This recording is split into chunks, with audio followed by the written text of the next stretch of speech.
Hello students, good morning to all of you. हमारा next topic है cleavage reactions में ozonolysis.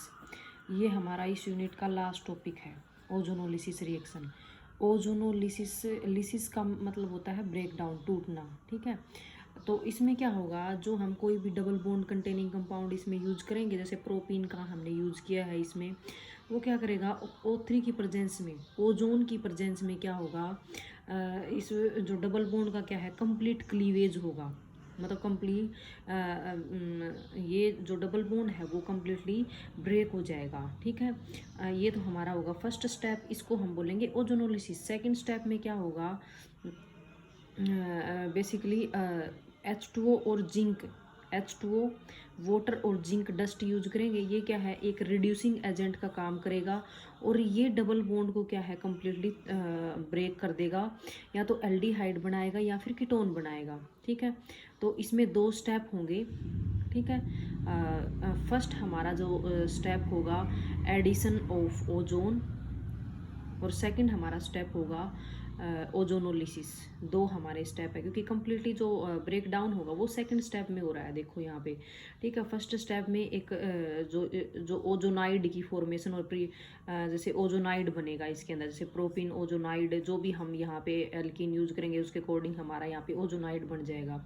तो addition of ozone हो जाएगा फर्स्ट स्टेप। और सेकंड स्टेप में अगर हम रिड्यूसिंग एजेंट इसमें यूज कर रहे हैं, वाटर और जिंक का यूज कर रहे हैं, ये क्या है, रिड्यूसिंग एजेंट का काम करेंगे और इस डबल बॉन्ड को क्या है, कम्प्लीटली ब्रेक कर देंगे। और या तो कीटोन की फॉर्मेशन होगी या फिर एल्डिहाइड की फॉर्मेशन होगी। वो हम यहाँ पे जो भी रिएक्टेंट यूज कर रहे हैं उसके अकॉर्डिंग हमारा क्या है, प्रोडक्ट बनेगा। ठीक है, तो फर्स्ट स्टेप में क्या है, बेसिकली हमारा क्या है, addition of ozone. Addition of ozone को हम बोलेंगे ओजोनाइजेशन। ठीक है, इसमें क्या है, इसको क्योंकि इसमें ओजोन का एडिशन होगा तो इस रिएक्शन को हम बोल सकते हैं ओजोनाइजेशन बोल सकते हैं। ठीक है, तो फर्स्ट स्टेप में देखो, हम इसको ध्यान से देखना, बहुत इंपॉर्टेंट रिएक्शन है। और अगर तुम ध्यान से देखोगे तो इसका मैकेनिज्म तुम्हें समझ में आ जाएगा। इसमें बॉन्ड की जो मूवमेंट है वो काफ़ी थोड़ी सी कॉम्प्लिकेटेड है, तो लेकिन ध्यान से देखोगे तो कोई ज़्यादा इशू नहीं रहेगा इसमें। तो ये देखो, यहाँ पे carbon carbon double bond containing हमने कोई कंपाउंड यूज किया, तो हमने C डबल बॉन्ड C हमने ले लिया है। ठीक है, ओजोन को हम O3 होता है, तो ओजोन को हम लिख सकते हैं O डबल बॉन्ड O, और यहाँ पे भी O डबल बॉन्ड O होता है। जैसे जो स्ट्रक्चर होती है वो एक्चुअल में होती है, ये होती है स्ट्रक्चर।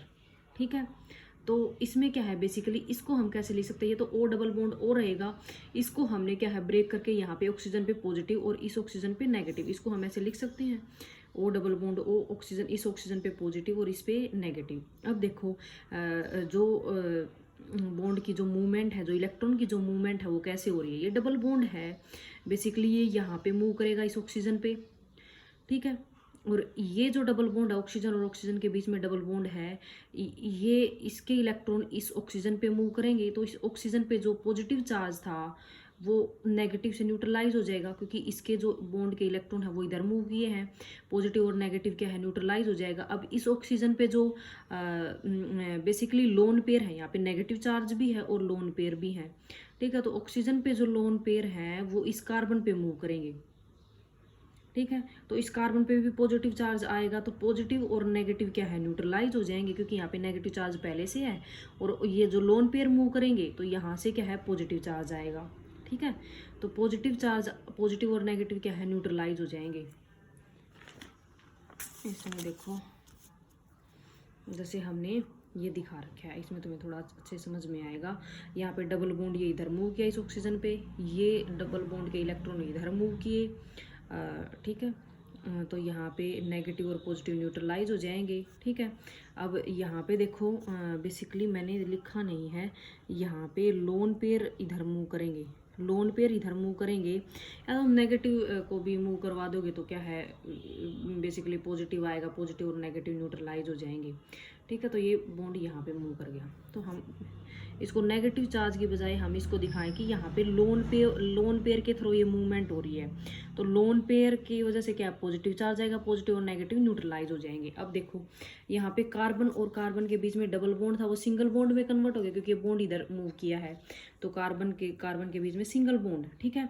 अब इस कार्बन के थ्रू इस ऑक्सीजन का लिंकेज हो जाएगी, ये ऑक्सीजन की लिंकेज। अब ये जो डबल बॉन्ड था ये सिंगल बॉन्ड में कन्वर्ट हो गया यहाँ से, क्योंकि ये इधर मूव कर गया और जो पॉजिटिव और नेगेटिव न्यूट्रलाइज हो गए। तो यहाँ से इस ऑक्सीजन के बीच में सिंगल बॉन्ड। अब इस ऑक्सीजन और ऑक्सीजन के बीच में पहले सिंगल बॉन्ड है, इसका कुछ यहाँ पे हुआ नहीं है, तो ये एज इट इज रहेगा, ठीक है। अब यहाँ पे जो लोन पेयर थे ये इधर मूव किए थे, तो यहाँ पे पॉजिटिव और नेगेटिव न्यूट्रलाइज हो गए, ऑक्सीजन और कार्बन के बीच में बॉन्ड बन गया, ऑक्सीजन और कार्बन के बीच में बॉन्ड बन गया। तो ये हमारा बन जाएगा कार्बन कार्बन सिंगल बॉन्ड, फिर ऑक्सीजन, फिर ऑक्सीजन, फिर ऑक्सीजन टू ऑक्सीजन लिंकेज, फिर ऑक्सीजन टू कार्बन लिंकेज। इसको हम बोलेंगे मोलोजोनाइड, इसको हम क्या बोलेंगे, मोलोजोनाइड, ठीक है। अब इसमें रीअरेंजमेंट होगा, इसके अंदर रीअरेंजमेंट होगा तो हमारा ये बनेगा, ये हमारा प्रोडक्ट बनेगा। इसको हम बोलेंगे ये ओजोनाइड इसको हम बोलेंगे, ठीक है। तो अब इसके अंदर ये रीअरेंजमेंट से ये प्रोडक्ट कैसे बनेगा ये हम देख लेते हैं। तो हमारा ये तो बन गया, ठीक है।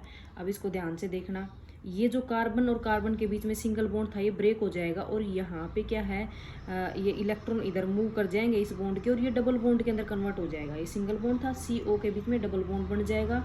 अब ऑक्सीजन और ऑक्सीजन के बीच में सिंगल बॉन्ड है, इसके ये जो बॉन्ड है ऑक्सीजन और ऑक्सीजन के बीच में सिंगल बॉन्ड, इसके इलेक्ट्रॉन इस ऑक्सीजन पे मूव कर जाएंगे, ठीक है। तो इस ऑक्सीजन पे आ जाएगा नेगेटिव चार्ज। अब इस ऑक्सीजन के जो लोन पेयर हैं ये बॉन्ड एज इट इज रहेगा, इस ऑक्सीजन के जो लोन पेयर हैं वो इधर मूव करेंगे, ठीक है। तो इधर मूव करेंगे तो यहाँ पे डबल बॉन्ड बन जाएगा, लेकिन यहाँ पे पॉजिटिव चार्ज आ जाएगा क्योंकि ऑक्सीजन के लोन पेयर इधर मूव किए हैं, यहाँ पे कोई पहले से चार्ज है नहीं, ठीक है। तो इसके पास इलेक्ट्रॉन की कमी होगी तो यहाँ पे पॉजिटिव चार्ज आ जाएगा, ठीक है। तो अब हम इसको कैसे लिख सकते हैं, अब इस कार्बन और कार्बन के बीच में तो बॉन्ड ब्रेक हो गया है, ठीक है ना, क्योंकि सिंगल बॉन्ड था ये इधर शिफ्ट हो गया। अब इस कार्बन की अगर हम बात करें तो C डबल बॉन्ड O बन जाएगा, यहाँ पे C डबल बॉन्ड O, ठीक है। और इसमें क्या है, इस कार्बन की अगर हम बात करें तो इसमें क्या है C और ये ऑक्सीजन के जो इलेक्ट्रॉन इधर मूव किए तो यहाँ पे C डबल बॉन्ड O हो जाएगा। इस ऑक्सीजन पे पॉजिटिव आ गया था, हमने देखा ही था। ये बॉन्ड एज इट इज रहेगा क्योंकि इसका यहाँ के इलेक्ट्रॉन मूव नहीं किए थे। अब ये सिंगल बॉन्ड है O, सिंगल बॉन्ड O, ठीक है। अब यहाँ पे क्या है, ये बॉन्ड एज इट इज रहेगा। अब यहाँ पे ये बॉन्ड ब्रेक हो गया था, इधर से ये ऑक्सीजन के बीच में बॉन्ड यहाँ पे ब्रेक हो गया था, तो इसमें क्या है बेसिकली ये इलेक्ट्रॉन इधर मूव किए तो ऑक्सीजन पे नेगेटिव आ जाएगा, ठीक है। तो बहुत थोड़ा सा कॉम्प्लिकेटेड है लेकिन काफ़ी सिंपल है ये समझने के बाद में, ठीक है। तो इसके बाद हमारा क्या है, ये स्ट्रक्चर बनेगी। अब ये स्ट्रक्चर देखो कैसे बनेगी, ये कार्बन है, ठीक है। कार्बन के साथ क्या है ऑक्सीजन, ऑक्सीजन का डबल बॉन्ड ब्रेक हो गया क्योंकि ये इधर बॉन्ड बनाएगा, तो C के बाद क्या है ऑक्सीजन सिंगल बॉन्ड। अब इस ऑक्सीजन के साथ इस कार्बन की लिंकेज होगी तो ये क्या है सिंगल बॉन्ड कार्बन। अब ये क्या है, ये जो डबल बॉन्ड है ये जो डबल बॉन्ड है इसके इलेक्ट्रॉन ये इधर शिफ्ट कर जाएंगे, डबल बॉन्ड है सिंगल बॉन्ड के अंदर कन्वर्ट हो जाएगा, तो पॉजिटिव और नेगेटिव क्या है न्यूट्रलाइज हो जाएगा, ये ऑक्सीजन एज इट इज। फिर ये इस ऑक्सीजन के साथ क्या है सिंगल बॉन्ड है, ये एज इट इज रहेगा। अब इस ऑक्सीजन के लोन पेयर इधर शिफ्ट होंगे इस कार्बन के साथ, ये ऑक्सीजन और कार्बन का बॉन्ड बन जाएगा। इस ऑक्सीजन पे जो पॉजिटिव चार्ज आएगा, पॉजिटिव और नेगेटिव, वो क्या है न्यूट्रलाइज हो जाएगा, तो ऑक्सीजन और कार्बन के बीच में बॉन्ड की फॉर्मेशन होगी, COC ये आ गया। फिर ये सिंगल बॉन्ड ऑक्सीजन, फिर ये सिंगल बॉन्ड ऑक्सीजन, फिर ऑक्सीजन और कार्बन के बीच में बॉन्ड बन गया, तो ये हमारा क्या है ओजोनाइड, ठीक है। तो फॉर्मेशन ऑफ ओजोनाइड, ठीक है, इसको हम क्या बोलेंगे ओजोनाइजेशन, मतलब एडिशन ऑफ ओजोन है हमारा, इसको हम क्या बोलेंगे ओजोनाइजेशन बोलेंगे। ये इसका क्या था कंप्लीट मैकेनिज्म था, बहुत इंपॉर्टेंट है ये, ध्यान से करना इसको। अब जो हमारा सेकंड स्टेप है वो क्या है ओजोनोलिसिस। ओजोनोलिसिस में क्या होगा बेसिकली जो ओजोनाइड की जो फॉर्मेशन हुई है वो क्या है, ब्रेक हो जाएगा कम्प्लीटली। ब्रेक होके जैसे यहाँ पे जिंक और H2O हम यूज कर रहे हैं, ये रिड्यूसिंग एजेंट है, जिंक डस्ट और वाटर यूज करेंगे, ये रिड्यूसिंग एजेंट का काम करेगा। तो यहाँ से क्या है ये, यहाँ से क्या है ये ब्रेक हो जाएगा, यहाँ से ये क्या है ब्रेक हो जाएगा, ठीक है ना। तो C डबल बॉन्ड O और C डबल बॉन्ड O, यहाँ पे डबल बॉन्ड बनेगा और यहाँ पे डबल बॉन्ड बनेगा, और ये और कम्प्लीटली ब्रेक हो जाएगा। मतलब या तो एल्डिहाइड बनेगा या फिर कीटोन बनेगा, ठीक है ना। वो हमारे रिएक्टेंट पे डिपेंड करेगा। अब तुम देखो इसके अंदर ये हमारा क्या है, कंप्लीट मैकेनिज्म हो गया, ठीक है ना। अब इसके अंदर इसकी एप्लीकेशन देखो, एप्लीकेशन में क्या है बेसिकली, जैसे हमने यहाँ पे O3 यूज किया तो पहले ओजोनाइड बनेगा, उसके बाद क्या है जो हमारा फाइनल प्रोडक्ट बन जाएंगे एल्डिहाइड या कीटोन। तो हम इसको O3 और जिंक और H2O हम एक स्टेप के अंदर दिखाएं तो हमारा लास्ट में प्रोडक्ट ये बनेगा। इसको अगर हम डायरेक्ट देखें तो हम क्या कर देंगे, यहाँ से ये बॉन्ड यहाँ से ब्रेक हो गया, ये कम्प्लीटली यहाँ से बॉन्ड ब्रेक हो गया, यहाँ पे भी डबल बॉन्ड O ऐड कर दें और यहाँ पे भी डबल बॉन्ड O ऐड कर दें। मतलब यहाँ पे R1 R2 C double bond O हो जाएगा, और C double bond O R3 और R4। मतलब हमें डबल बॉन्ड को ब्रेक करके, ठीक है ना, वहीं पे हमें डबल बॉन्ड O लगा देना है और दूसरे कार्बन पे भी हमें डबल बॉन्ड O लगा देना है, ठीक है। तो ये हमारा फाइनल प्रोडक्ट हो जाएगा। अब इसकी एप्लीकेशन में, इसको एप्लीकेशंस में हम कैसे यूज कर सकते हैं कि अगर हमें ये प्रोडक्ट गिवन है, जैसे हमें ये प्रोडक्ट दे दिया, ये प्रोडक्ट हमें गिवन है, हमने O3 H2O और जिंक का हमने यूज किया और हमें ये प्रोडक्ट दे दिया हमें, और रिएक्टेंट हमसे पूछा जाए। कई बार रिएक्शंस के अंदर ऐसा होता है, यहाँ पे रिएक्टेंट पे क्या है क्वेश्चन मार्क लगा देते हैं, प्लस O3 जिंक और H2O और लास्ट में हमने ये प्रोडक्ट दे दिया, या बीच में हमें ये भी दे दिया और ये भी दे दिया, ठीक है, कोई दिक्कत नहीं है। तो हमें पूछा जाए कि रिएक्टेंट क्या होगा, तो हमें पता है कि ओजोनोलिसिस के अंदर बेसिकली क्या होता है कि डबल बॉन्ड ब्रेक होके वहाँ पे ऑक्सीजन ऐड हो जाता है, मतलब कीटोन या एल्डिहाइड की फॉर्मेशन हो जाती है। तो हम क्या करेंगे, जैसे हम इसको कैसे लिख सकते हैं, इसको हम लिख सकते हैं, जैसे हमारा लास्ट में प्रोडक्ट बना है C double bond O R1 R2, और यहाँ पे भी बना है C double bond O R3 R4। ये इसको हम ऐसे लिख सकते हैं, इसको मैंने ऐसे लिख दिया, ठीक है, इसको तो मैं इजीली समझ में आ जाएगा। अब देखो यहाँ पे हमने ये डबल बॉन्ड था, पहले हमारा ये क्या था डबल बॉन्ड था इधर, ठीक है ना। देखो ऐसे था हमारा डबल बॉन्ड, ये था हमारा डबल बॉन्ड। अब इसको यहाँ से ब्रेक करके और हमने क्या लिख दिया, यहाँ पे डबल बॉन्ड O आ गया और यहाँ पे डबल बॉन्ड O आ गया। अब हम क्या करेंगे, हमें रिएक्टेंट का पता लगाना है, ये हमारा है प्रोडक्ट ओजोनोलिसिस का।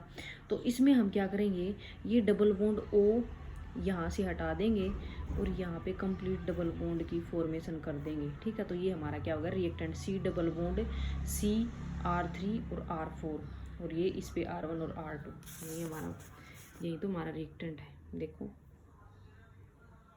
यही हमारा रिएक्टेंट है, ठीक है।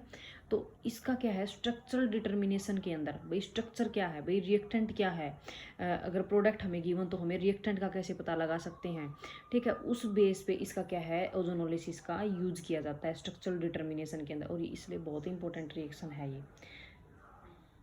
तो ये हमारा चैप्टर आज हो गया ख़त्म।